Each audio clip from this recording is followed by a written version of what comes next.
Welcome to another Mr. Paul video. Today we're talking about lesson 1.1, rational and irrational numbers.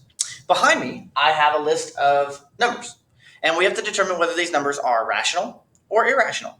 Believe it or not, all of these numbers can be fit into one of two categories. They're either rational or they're irrational. So I guess to determine whether these numbers are rational or irrational, we better figure out what it means to be rational. Well, to be rational simply means a rational number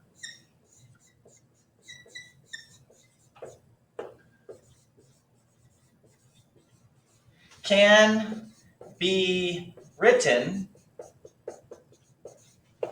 as a fraction. Now, this is not the precise definition, okay? The precise definition is there's some a over b, where a and b are both integers and b is not zero, but that's a little bit confusing. So let's just go with this definition. A rational number can be written as a fraction.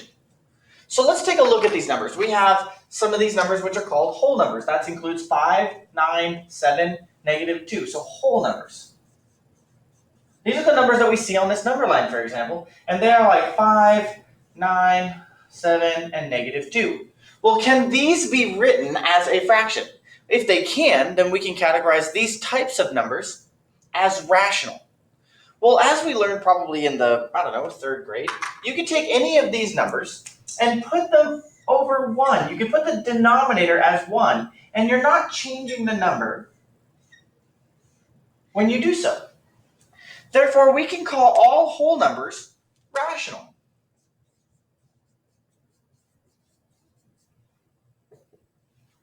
Well, we also have some other types of numbers up here. These are fractions, okay? So let's think about fractions.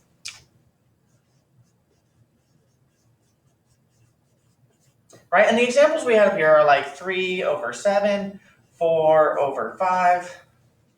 And once again, a rational number can be written as a fraction. Isn't a fraction already a fraction?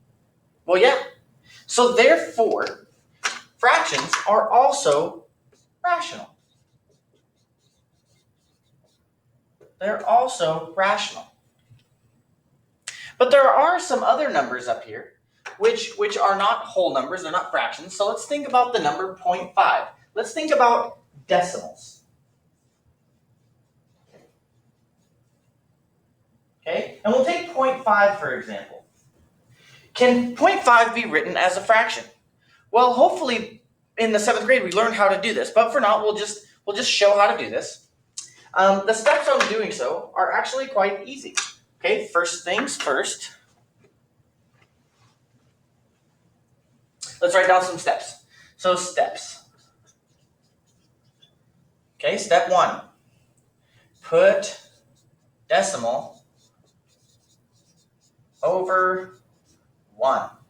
What that means is I'm going to take this and I'm going to place it over 1. So now that it looks like a fraction, my first goal is to get it to look like a fraction. My second step, multiply by 1 over 1 for some multiple of 10. And what I mean by that is this. We're going to say that we're going to multiply this by 1 over 1. I'm allowed to multiply any number I want by 1 without changing it. I'm multiplying by this by 1 over 1. Well, what good does that do? Well, nothing by itself. Remember, fractions are 0.5 times 1 is just 0.5. 1 times 1 is 1. However, I also had said for some multiple of 10. If you'll notice, if I multiply the top number and the bottom number if I'm multiplying the same numerator and denominator, I'm not actually changing the number. 10 over 10 is still 1. Similar in a way that 1 over 1 was still 1. But when I change this to 10 over 10, you'll notice that this decimal will, in a sense, move 1 time. So if I wanted to move this decimal 1 time, I'll multiply by 10. If I wanted to move it 2 times, I need to create 2 zeros. 3 times, 3 zeros. For this particular case, 0.5 times 10 is 5. 1 times 10 is 10. We have the fraction 5 over 10, which reduces to 1/2. 0.5 is 1/2, therefore it can be written as a fraction. Well, can all decimals be written that way? What about this other one, 0.25? Let's do this as another example. What about 0.25? Well, negative 0.25. Let's follow our steps. Put the decimal over 1. Okay, so I can put it over 1. Second step, multiply by 1 over 1. Okay, so I'm going to multiply by 1 over 1. For some multiple of 10. Now, what do I have to do to decide what multiple of 10? Well, how many places do you have to move the decimal? 1, 2 times to get rid of the decimal. So I need to add 2 zeros. 1, 2. And then I got to do the same thing on the bottom because I can only multiply by the number 1. I can't change anything. Negative 0.25 times 100 is equal to negative 25. It moves the decimal place 2 times. I'm doing this by design. That's why I'm doing it. The interesting thing is the 100 times 1 is 100. And this reduces to negative 1 over 4. It's not important that you need to see this reduction part because the thing is you only need to be written as a fraction. Technically, if it's written as a fraction, you're done. So we have the whole numbers, we have the decimals, we have the fractions. Well, what about the rest of the numbers? Well, I mean, that's pretty much everything, isn't it? Well, let's think about it. There are some numbers which are decimals that do not quite fall into the decimal category. And by that, let's just look at a couple of examples. Let me erase all this.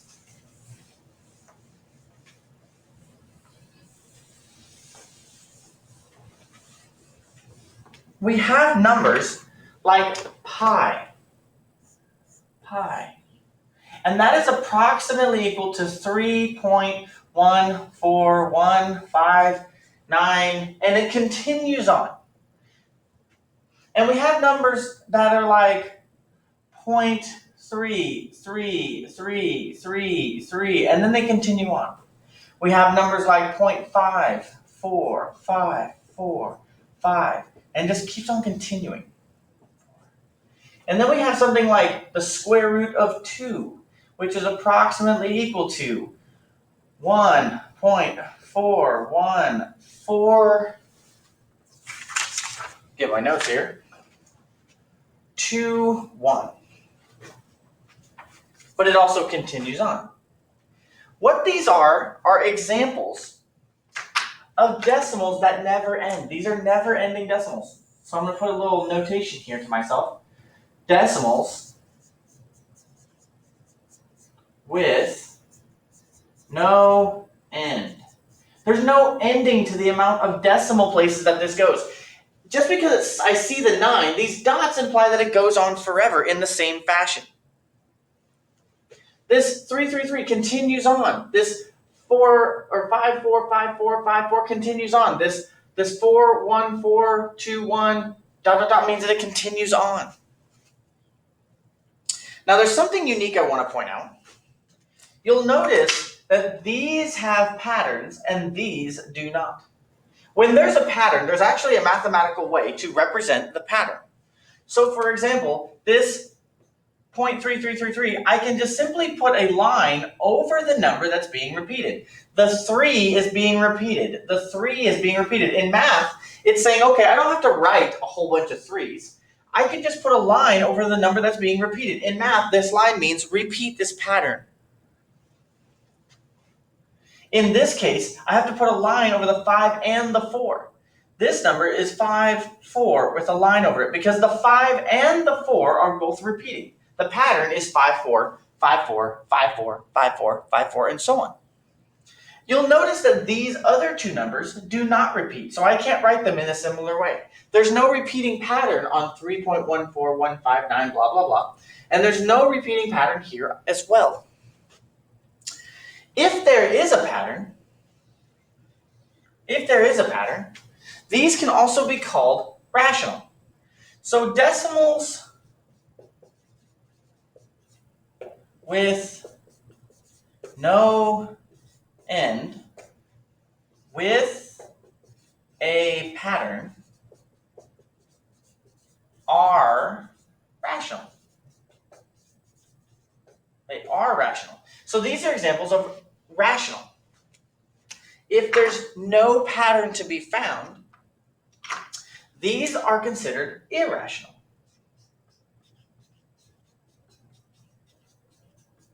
And this is also called irrational. Now, your book will tell you, if you ask it, hey, what's the definition of an irrational number? Rational, okay, it's a number that can be written as a fraction. An irrational number, what they will tell you, if you ask the book, what is an irrational number? They'll say, it's those ones that are not rational. That's not helpful. Okay? But remember, everything falls into one of two categories. It's either rational or irrational. It's either A or it's B. The book tells you this definition is A, and this definition is, if it's not A, then it has to be B. Okay. Maybe we should come up with a definition of irrational. So that's what I would like to do with you now. An irrational number is any never-ending decimal without a pattern. You'll notice that just because it's never ending, these are examples of never ending numbers. They continue on forever and ever and ever. If they have a pattern, you can call them rational. So basically everything that we could write, the fractions, the decimals that have an ending, the decimals without an ending, that as long as they have a pattern, all of that stuff is rational. But there are some cases which are irrational. And the easiest way to spot them is look for the never-ending numbers that don't have a pattern. That's the easiest way to spot irrational numbers. We'll be exploring more about irrational numbers and how to estimate them in the next video. Until next time, peace.